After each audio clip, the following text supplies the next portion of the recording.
বলতে কষ্ট লাগে।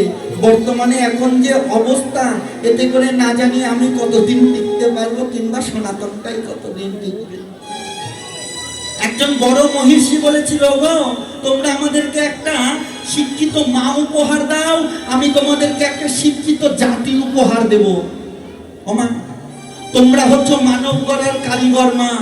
কেননা বাবারা তো সারাদিন বাড়িতে থাকে না, সন্তানকে মানুষ করার দায়িত্ব তোমাদের।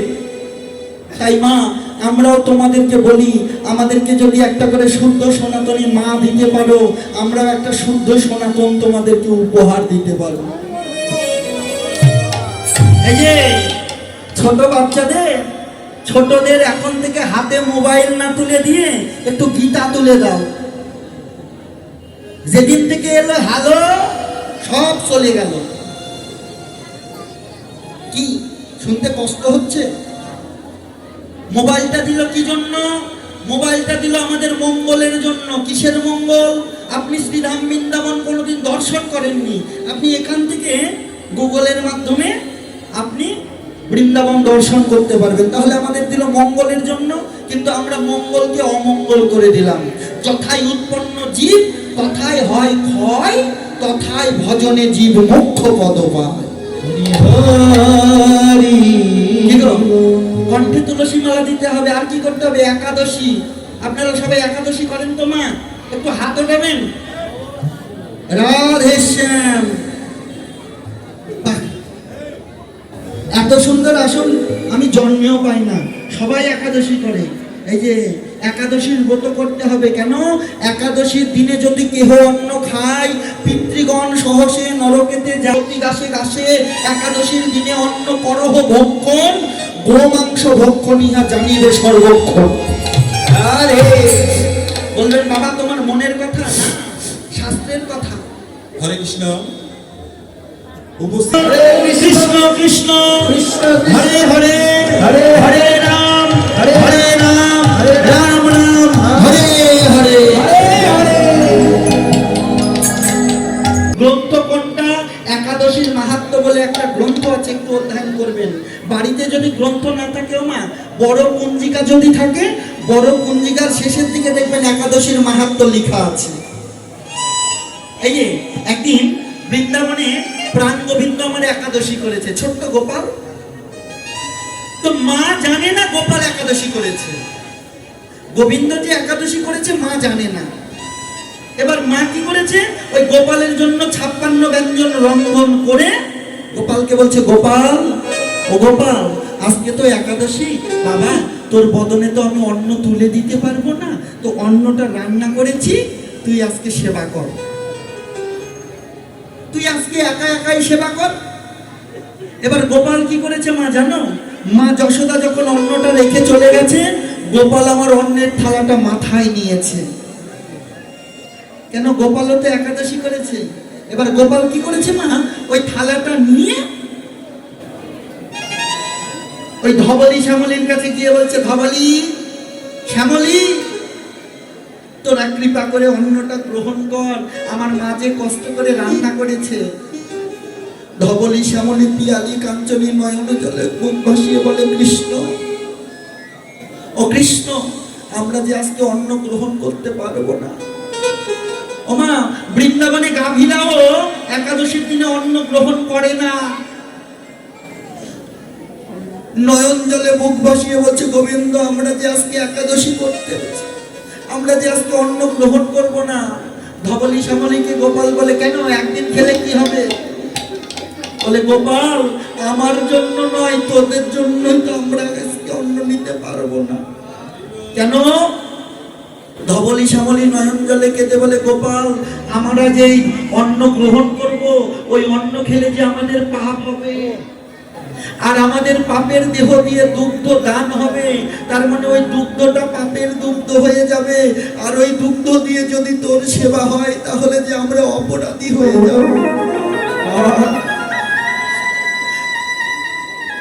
গোবিন্দ নয়ন জলে কেঁদে বলছে, ধবলি রে ও শ্যামলী, বনের পশু হয়ে তোর আমাকে এত ভালোবাসিস, পশু বলে জন্ম নিয়েছিস বটে, কিন্তু পশুর আচরণ না করে তোরা গোবিন্দ সেবার জন্য এত কিছু ভাবিস।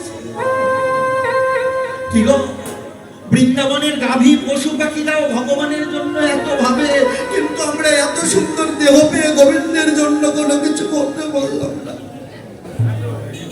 এবার গোবিন্দ কি করেছে, ওই অন্যের থালাখানা নিয়ে যমুনার জলে ভাসিয়ে দিতে গেছে। যমুনার উজান তরঙ্গ, গোবিন্দ যেইখানে থালাটা নিয়ে গিয়ে বিসর্জন দেবে, মা গঙ্গা বলছে যমুনা থেকে, গোপাল ও গোপাল, আমার বক্ষে তুই আজকে অন্ন দিবি না।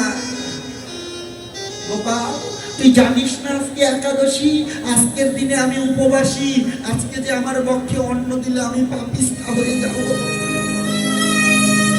যেই মা গঙ্গা সমস্ত বিশ্ব ব্রহ্মাণ্ডের পাপটাকে বয়ে নিয়ে যাচ্ছে, সেই মা গঙ্গা বলছে একাদশীর দিনে অন্ন আমার বক্ষে এলে আমি অপরাধী হয়ে যাব। গোপাল নয়ন জলে কেঁদে বলছে, মা ও মা, তাহলে আমার গতি কি হবে গো? আমি কি অপরাধী হয়ে যাব? মা যে যত্ন করে রান্না করেছে, মা যে যত্ন করে রান্না করেছে। ওই মা গঙ্গার পায়ের নিচে ছিল মকর মাছ। মা, মকর মাছ চেনেন? গঙ্গা পুজো হয় না আপনাদের এদিকে? দেখবেন পেছন দিকটা মাছের মতো আর মাথাটা হচ্ছে হাতির সুরের মতো। ওই মকর মাছ বলছে, মকর মাছ হচ্ছে মা গঙ্গার বাহন, অর্থাৎ মাকে বলা হয় মকরবাহী গঙ্গা।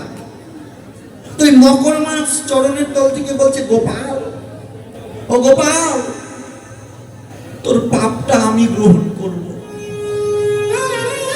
গোবিন্দ নয়ন জলে কেঁদে বলে, মকর, তুই আমার পাপ গ্রহণ করবি, তুই যে পাপিষ্টি হয়ে যাবি। মকর মাছ বলে, গোপাল, আমি তোর অন্ন গ্রহণ করতে পারি, কিন্তু একটা শর্ত আছে। কি? তুই বল, আমাকে তুই তোর অঙ্গে রাখবি, তুই আমাকে তোর সাথে রাখবি, তোর অঙ্গে যদি জায়গা না হয় তোর চরণে রাখবি, তোর চরণে অন্তত পক্ষে জায়গা করে দিবি। গোবিন্দ বলে, মকর, তুই যদি আমার এই পাপটাকে গ্রহণ করিস, আমি তোকে কথা দিলাম, তোকে আমি আমার অঙ্গে রাখবো। মকর মাছ যখন অন্নটা গ্রহণ করলেন, গোবিন্দ বললেন, মকর, তুমি এক কাজ কর, তুই আমার মোহন মুরলীতে আয়। দেখবেন মোহন মুরলীর একদিকে হচ্ছে হাতির সুরের মতো, একদিকে মাছের লেজের মতো। এই মকর মাছ এসে গোবিন্দের বংশীতে স্থাপিত হলো। গোবিন্দের কি কৃপা! এর নাম সনাতন, সত্য, চিরন্তন। অতীতে ছিল, বর্তমানে আছে, কিন্তু আমরা বুঝি না। এই সনাতন সম্পর্কে আমরা কত আন কথা বলি, কত কুটু কথা বলি, কিন্তু জানি না এতে করে আমাদের সনাতন কতটা নষ্ট হয়ে গেল। দেখবেন গোবিন্দের চরণ, না আপনারা জানেন গোবিন্দের চরণের একটা নুপুর ছোট, একটা নুপুর বড়। কেন?